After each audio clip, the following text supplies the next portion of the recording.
This is America in the Morning from Westwood One. Good morning, I'm John Trout. It's Monday, June 9th, 2025. Here's what's coming up on America in the Morning. Burning cars, lots of arrests, and now the National Guard is on the scene of ICE protests in Los Angeles. I'm Rich Johnson. A man mistakenly deported to El Salvador is facing charges. In an alien smuggling ring. Ed Donahue, Washington. An ABC News journalist suspended. Unacceptable and unhinged rhetoric. I'm Clayton Neville. On Wall Street, stocks are coming off a winning week, and fresh U.S.-China trade talks are looming this week. I'm Jessica Ettinger. The search expands for former Army soldier Travis Decker, accused of killing his 3 young daughters in Washington state. I'm Julie Walker. A federal judge has signed off on arguably the biggest change in the history of college sports. I'm Gethin Coolbaugh. All ahead on America in the Morning.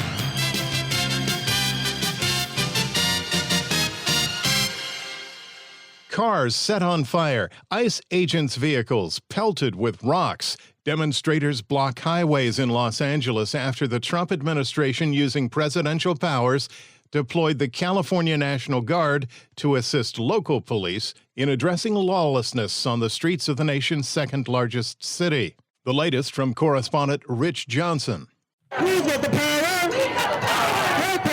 There were plenty of peaceful protests around Los Angeles over the weekend, but some turned violent, especially the gatherings around the federal building and the federal detention center. That led President Trump to call on California Governor Gavin Newsom to call out the National Guard.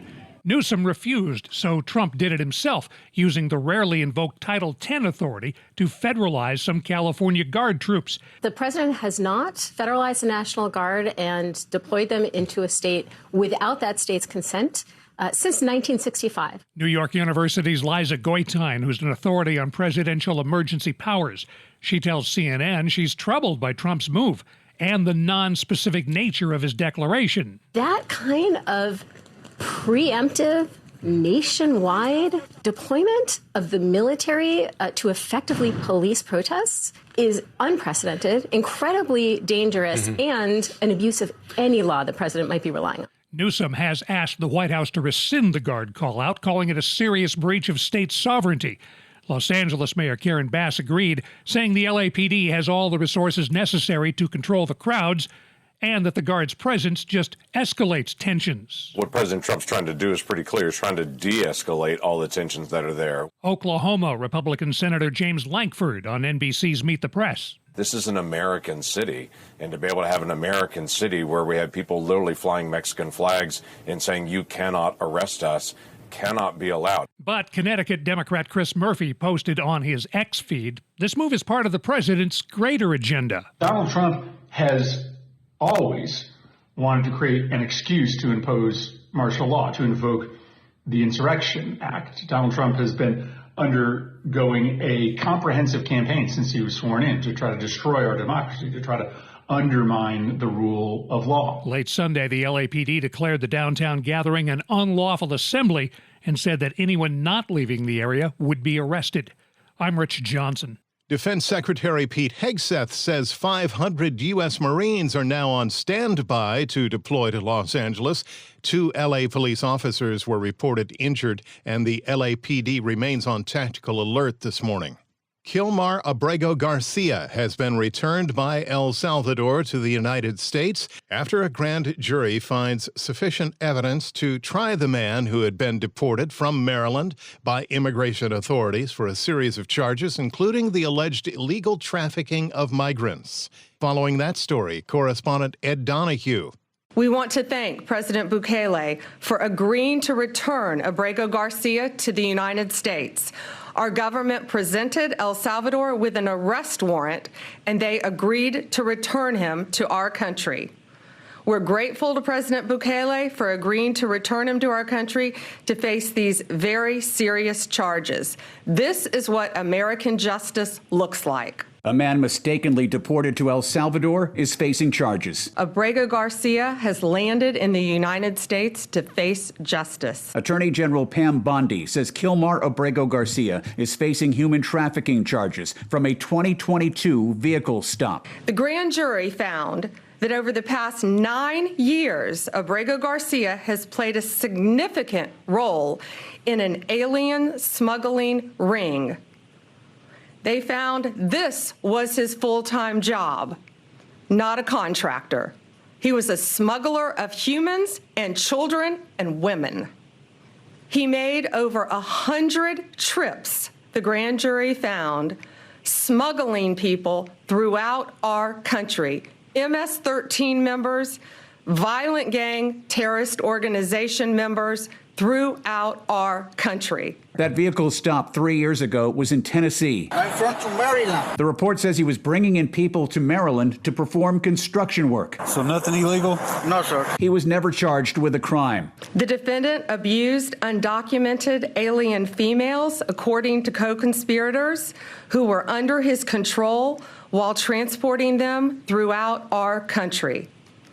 This defendant trafficked firearms and narcotics throughout our country on multiple occasions. Abrego Garcia's attorneys say the government is hiding behind the misconduct of mistakenly deporting him. Ed Donahue, Washington. Veteran ABC News correspondent suspended after comments made about Donald Trump. When America in the Morning continues after these messages.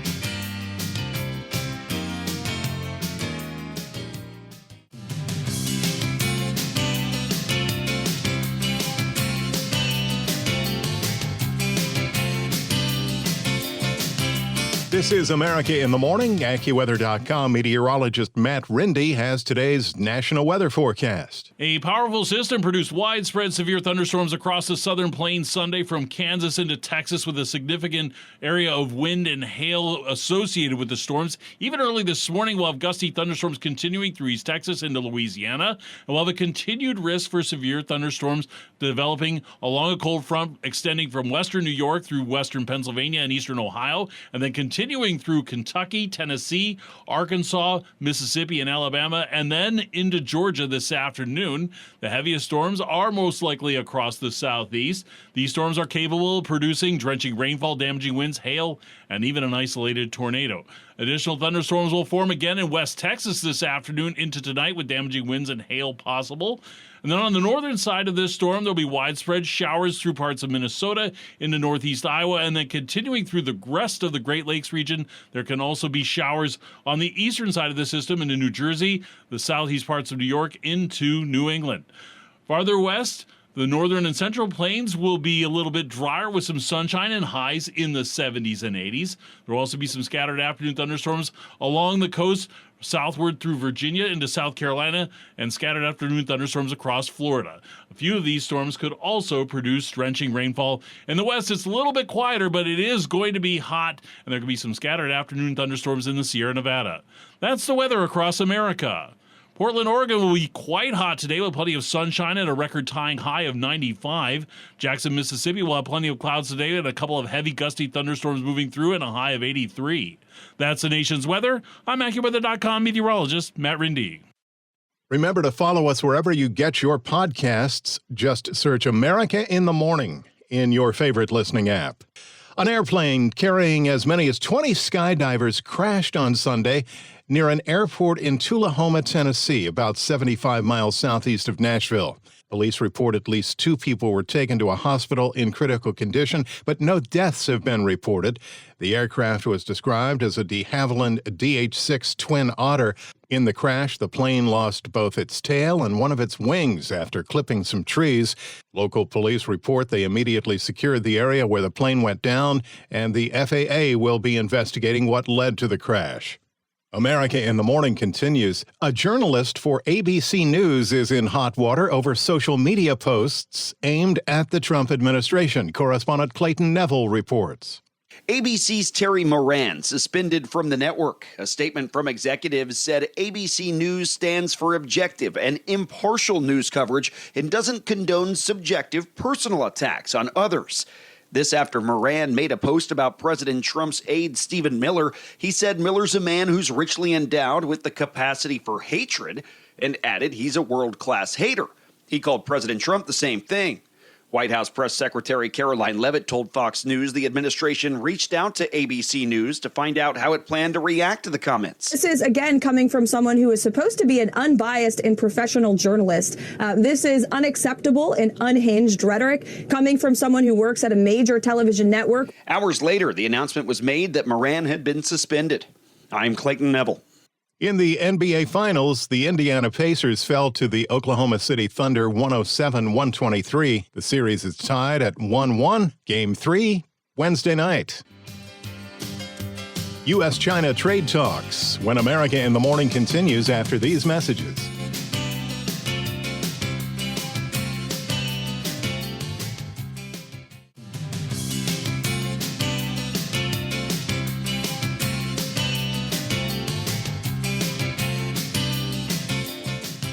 The Business Report is brought to you by Fisher Investments. Fisher Investments is a fiduciary, always putting clients' interests first. Learn more at FisherInvestments.com. How will we find markets at the open today? Here's CNBC's Jessica Ettinger. Wall Street opens this morning after a winning Friday and week last week for stocks on a better-than-expected jobs report for May. Plus, we have U.S.-China trade talks set for London this week. The major averages are now all in the green for the year, and the S&P 500 index, it opens at 6,000 this morning for the first time in 3 months. The big piece of data investors are waiting for this week is the latest on inflation. The government's May CPI report, the Consumer Price Index, will be out Wednesday morning, and it's expected to show a tick higher in inflation. Investors will be focused this week on U.S.-China trade talks set to happen in London. I expect a meeting will happen. They were unwilling to tell the Americans, uncle, we can't take this kind of pain. Trump was surprised by that. He had been told by his advisors that if you hit the Chinese, they're going to be begging you to get to a deal, and that didn't happen. So Trump is the one that ended up asking for the call. What I see happening here is a willingness of Trump to engage with Xi to take some of the most fiery aspects of the near-term relationship damage off the table. That's Eurasia Group President Ian Bremer on CNBC.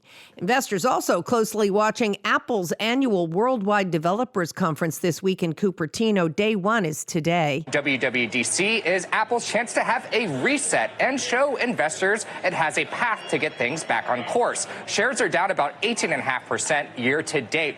President Trump's tariffs, of course, and the trade war. Most recently, Trump threatened new tariffs on Apple products at the end of this month if they're not made in the United States.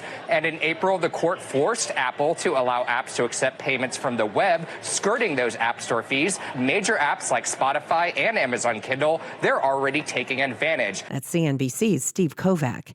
As Broadway celebrates last night's Tony Award winners, the theater industry is celebrating all the money people have been paying to go to theaters in New York City. The 2024-2025 season saw Broadway gross a record-breaking $1.89 billion. That surpasses its previous record set pre-COVID in the 2018-2019 season. The secret this year, one word: Hollywood. Broadway theater goers shelling out big to be within arm's reach of some of Hollywood's biggest actors. George Clooney making his debut in Good Night and Good Luck, Denzel Washington and Jake Gyllenhaal in Othello, Kieran Culkin, Bill Burr, and Bob Odenkirk in Glengarry Glen Ross. The average ticket price for the season coming in around $129.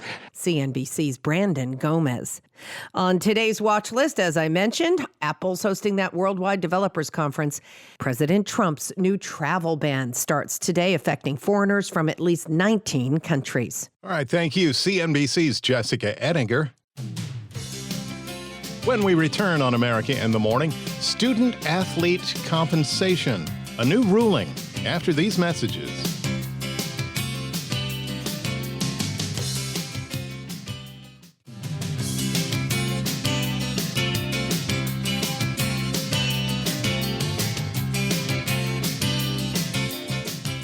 Welcome back. You're with America in the Morning. The manhunt intensifies in Washington state for a father accused of killing his daughters. Here's the latest from correspondent Julie Walker. The search expands for former Army soldier Travis Decker, accused of killing his 3 young daughters in Washington state. Authorities closing campgrounds and backpacking areas along the Pacific Crest Trail telling people to keep their doors locked as they search for the 32-year-old. Dozens of additional law enforcement joining that manhunt. Governor Bob Ferguson also deploying the National Guard. Decker's daughters, ages 5, 8, and 9, were found dead at a campsite outside Leavenworth on Monday. The girls' mother reported them missing when Decker did not return them after a scheduled visit. I'm Julie Walker.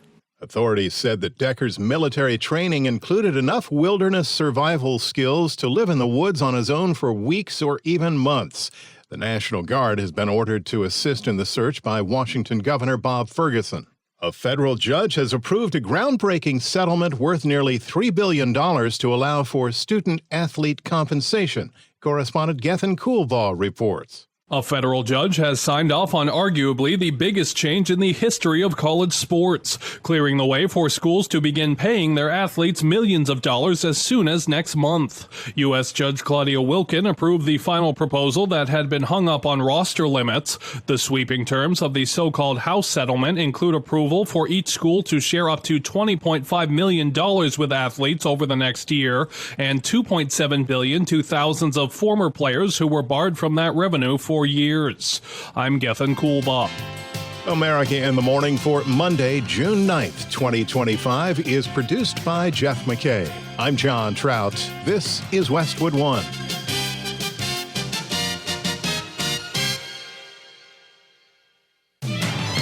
This is America in the Morning from Westwood One. I'm John Trout. Here's what's coming up this half hour. Donald Trump is deploying some 2,000 California National Guard troops to Los Angeles. I'm Donna Warder. Washington still talking about the fallout between President Trump and billionaire Elon Musk.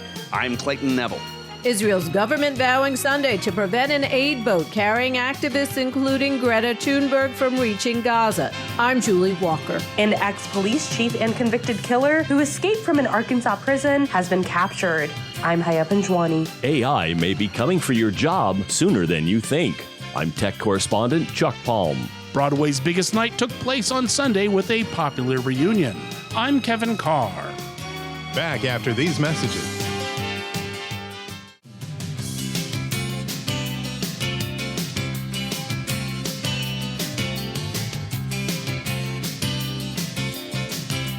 This is America in the Morning.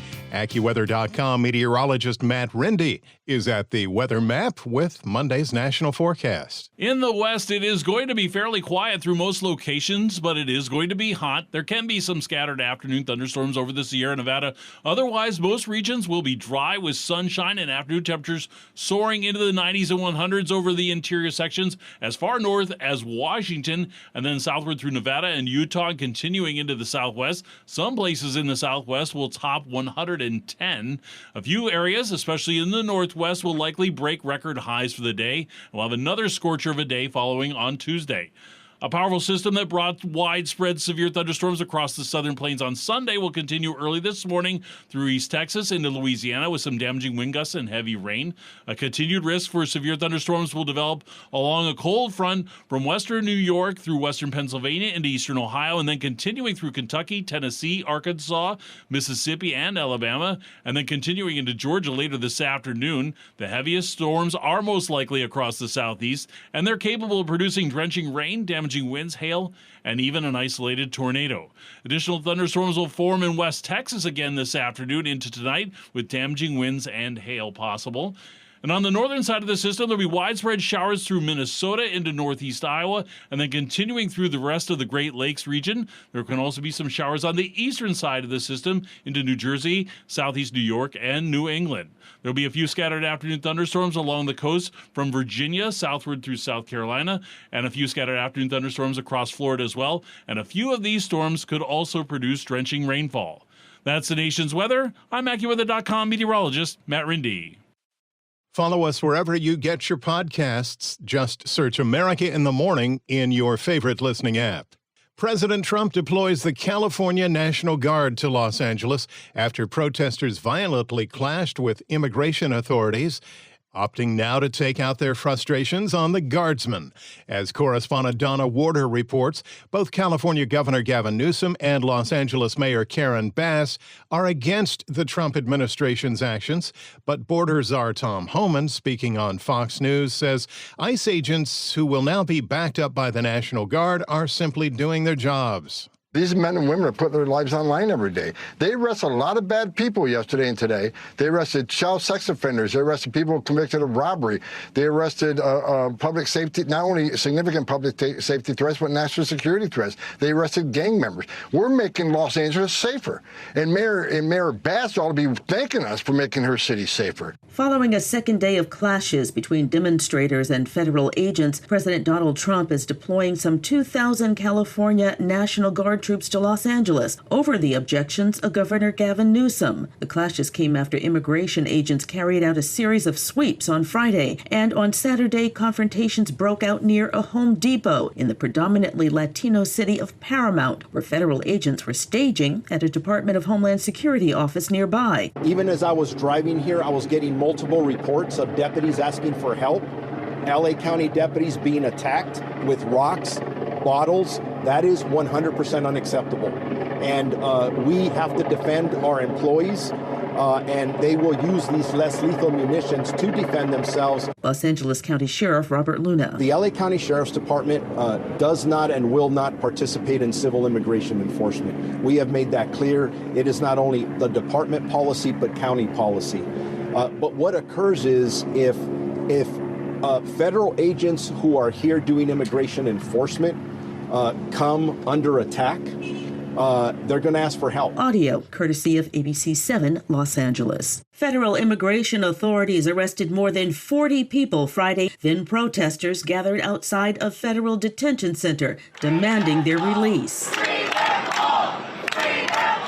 Police used pepper spray and threw tear gas at protesters, trying to get them to disperse. ICE officers executed search warrants at several locations, including a clothing warehouse, where sirens blared as protesters surrounded black SUVs and tactical vehicles. Officers threw flashbangs into the street. A spokesperson for Homeland Security Investigations says 44 people were arrested Friday on immigration violations. Los Angeles Mayor Karen Bass says it was an attempt to sow terror in her city. I'm Donna Warder. The White House is trying to separate Donald Trump from the continued fallout between the president and former Doge head Elon Musk. Correspondent Clayton Neville has the latest. It was last week that billionaire Elon Musk called President Trump's big, beautiful budget bill pork-filled and a disgusting abomination. That not long after Musk ended his time as the Department of Government Efficiency head. House Speaker Mike Johnson was asked about the relationship on ABC's This Week. Elon's number one responsibility is to save his company. The president and I have the responsibility of saving the country, and that's what this bill does, and we're really excited and proud of this product, and we're going to get it delivered. Office of Management and Budget Director Russ Vought was on Fox News Sunday and responded to comments by Musk. I think the president and all of these headlines are missing the fact that the president is the leader of this administration and the one that is driving the agenda. Vice President J.D. Vance spoke about the Trump-Musk relationship. I'm the vice president to President Trump. My loyalties are always going to be with the president. Mm-hmm. And I think that Elon, he's an incredible entrepreneur. He's actually done, I think Doge was really good. The sort of effort to root out waste, fraud, and abuse in our country is really good. And look, man, I'm always going to be loyal to the president. And I hope that eventually Elon kind of comes back into the fold. Maybe that's not possible now because he's gone so nuclear. He was on the Theo Vaughn podcast and talked about the politics of it all. But I understand, like, it's a good bill. It's not a perfect bill. Like the process in D.C., if you're a business leader, you probably get frustrated with that process because it's more, bureaucratic. It's more slow moving. Yeah. So I think there's just some frustrations there. But I really, man, I think it's a huge mistake for him to go after the president like that. And I think that if he and the president are in some blood feud, most importantly, it's going to be bad for the country. But I don't think it's going to be good for Elon either. When asked over the weekend about Musk, President Trump said, quote, "I'm not thinking about Elon. I just wish him well." The president did suggest, though, that he's still considering eliminating lucrative federal contracts with companies run by Elon Musk. I'm Clayton Neville. Reports out of the Middle East say the Israeli military has boarded a ship carrying anti-Israel activists heading to Gaza, which includes climate activist Greta Thunberg, European lawmaker Rima Hassan, and Game of Thrones actor Liam Cunningham. Israel's government had ordered the Gaza flotilla to change course after it left Egyptian waters due to the Israeli military blockade to prevent weapons from reaching terrorists in the Gaza Strip. Correspondent Julie Walker reports on the trip made by the yacht Madeleine and that Israel will allow any humanitarian aid to be taken to Gaza from the Israeli port. Israel's government vowing Sunday to prevent an aid boat carrying activists, including Greta Thunberg, from reaching Gaza. Defense Minister Israel Katz says in a statement, to the anti-Semitic Greta and her fellow Hamas propagandists, you should turn back because you will not make it to Gaza. The AP was there June 1st when Thunberg began the trip. No matter how dangerous this mission is, it is nowhere near as dangerous as the silence of the entire world in the face of a live-stream genocide. Meanwhile, in Gaza, Palestinian health officials say several people were killed by Israeli fire near an aid distribution point. The Israeli military says it fired shots at people it said were suspects who had advanced toward its forces and ignored warnings to turn away. I'm Julie Walker. Captured, the devil of the Ozarks. Plus, AI replacing white-collar jobs. Those stories and more when America in the Morning continues after these messages.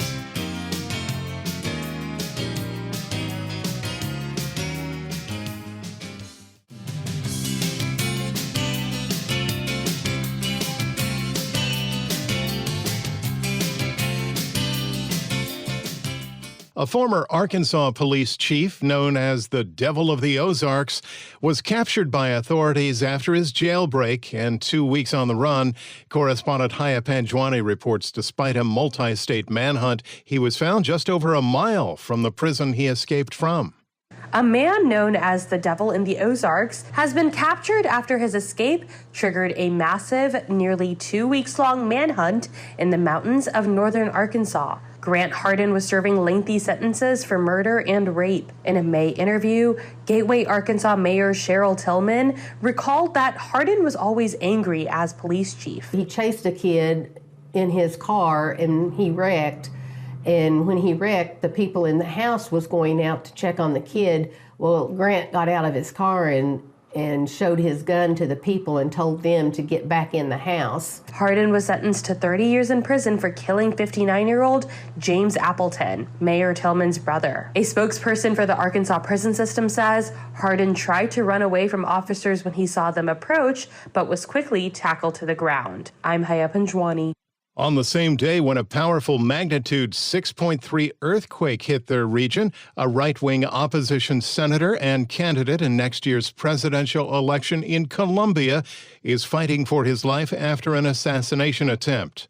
The Colombian government reports that 39-year-old Miguel Uribe was in critical condition in a Bogotá hospital, shot while speaking to a crowd in that nation's capital city. His alleged assassin, a 15-year-old who police arrested soon after the shooting. An official response from the United States. In a statement, Secretary of State Marco Rubio said the U.S. condemns in the strongest possible terms the attempted assassination of Senator Uribe and called the attempt on his life a direct threat to democracy. A former Washington, D.C. police officer now finds himself on the other side of prison bars, sentenced for leaking information to the Proud Boys ahead of January 6th. Correspondent Mike Hempen reports.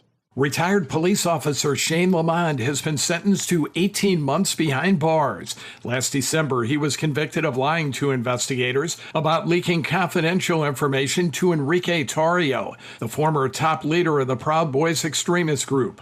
Tarrio was under investigation for burning a Black Lives Matter banner when Lamond fed him information about the banner burning investigation. Prosecutors wanted a 4-year sentence, while Lamond's attorneys argued that a sentence was not warranted. Lamond retired 2 years ago after 23 years of service to the D.C. Police Department. Mike Hempen, Washington. Business eyes will be on the UK after it was announced by the White House that a new round of talks aimed at resolving a trade war between the U.S. and China is set to take place in London today.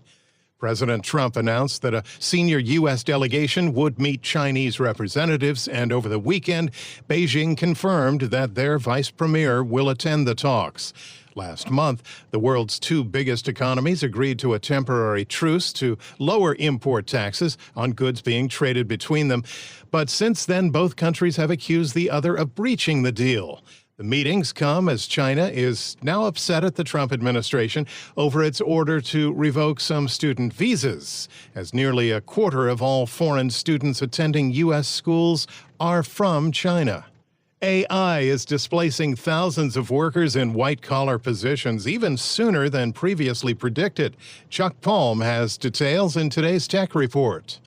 Already this year, major tech firms have slashed tens of thousands of jobs amidst rapid AI integration. Some reports show that 40 to 80% of white-collar workers may soon find their jobs automated. Some experts say that artificial general intelligence could affect mass unemployment layoffs across both white and blue-collar job sectors. Just recently, in May, Microsoft laid off over 6,000 software engineers as it employed more AI for code generation and development. Some tech experts are in disagreement about how soon artificial general intelligence will take over, but they generally agree that AGI would be capable of reasoning like humans, problem solving, and adapting to new situations without the need for reprogramming.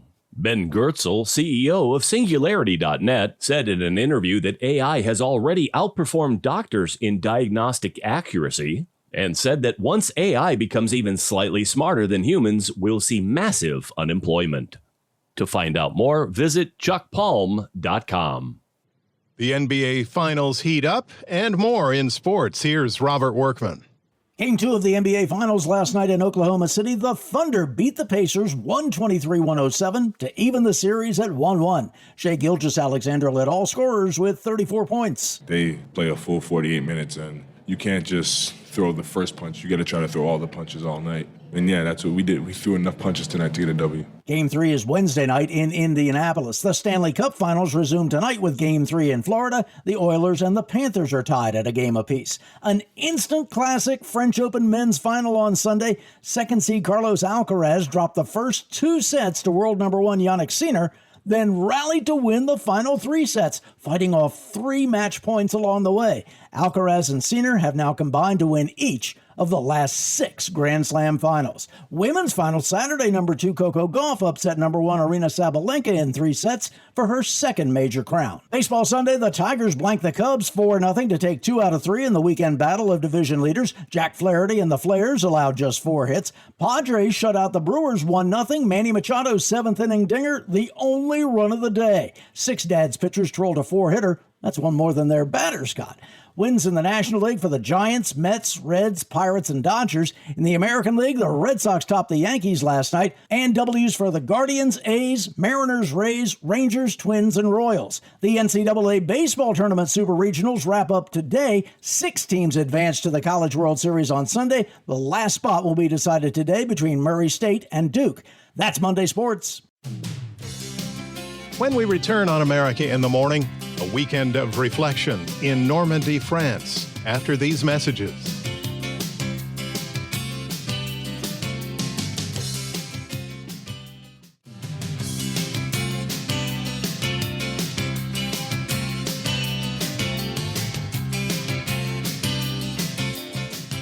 You're with America in the Morning. An Unlikely Love Story was the surprise winner at the 2025 Tony Awards, celebrating Broadway in New York City. Kevin Carr has the recap.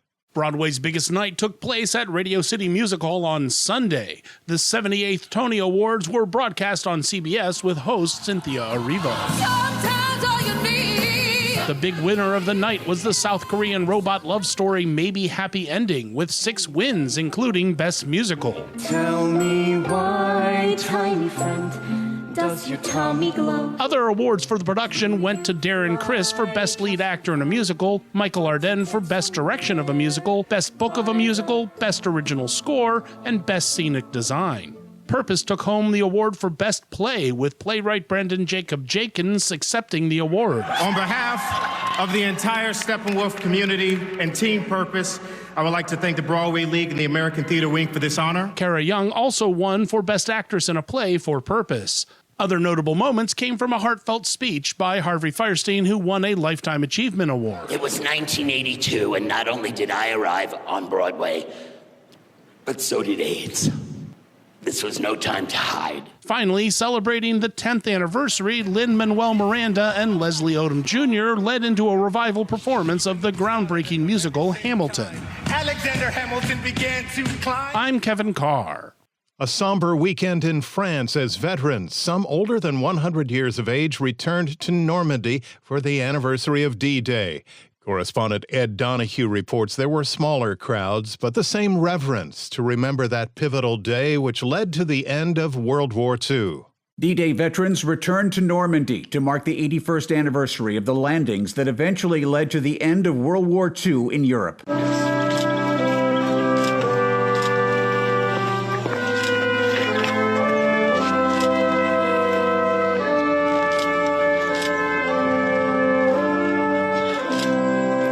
"101-year-old Wally King, a fighter pilot, walked to the grave of Major Henry Sherrills Jr. Henry, we're here to honor you. We're here to remember you and your sacrifice on that early spring day." 102-year-old Papa Jake Larson landed on Normandy Beach. 81 years later, he still comes back for those who didn't make it. They had no families,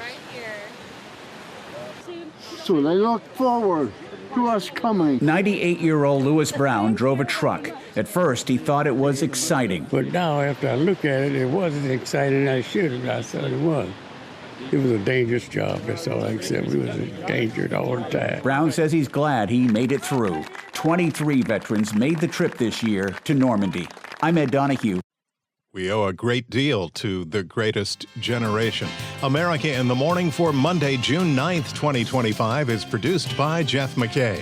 I'm John Trout. This is Westwood One.